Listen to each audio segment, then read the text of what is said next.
خانه شروع از موتر شروع از زن و بچه و خرد و کلان تمام شبود.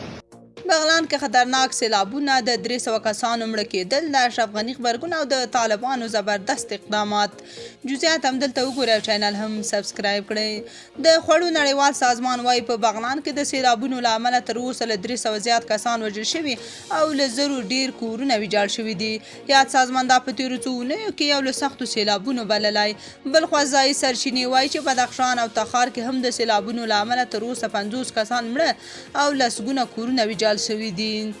بلخوا دفاع وزارت وایي د بغلان ولایت په ډنډیغوري، شهرنو، تاله او برفک، نهرین او برکي ولسوالیو کې له بېساري سیلابونو سره چې د سیمې اوسیدونکو ته ډیر مالي او ځاني زیانونه اړولي، د هیواد هوایي ځواکونو او د ملي اردو سرتیري په ګډه سره د پیښې ځای ته په خپل وخت رسېدلي او تر دې دمه د هر ډول مرستې کولو څخه ډډه نه ده کړې.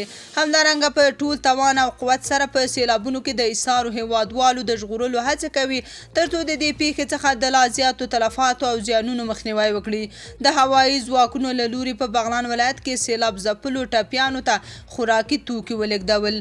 په بغلان کې د سیلاب ځپلو د عاجل ژغورنې عملیاتو په دوام کې نن د هیواد د هوایي ځواکونو چورلکو ساحوي روغتون ته د سیلاب ځپلو ټپیانو د انتقال ترڅنګ متضررو هیوادوالو ته ګڼ شمېر خوراکي توکي د مزار شریف هوایي ډګر ته ولېږدول.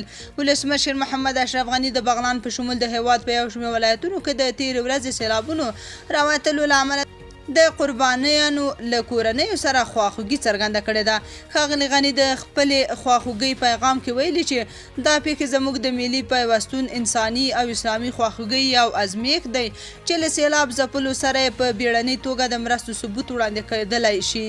نوموړی دغه راز اندېښنه ښودلې نړۍ د جدي اقلیمي بدلون له ګواښ سره مخ ده او اړتیا ده چې موږ یې پر وړاندې چمتووالی ولرو.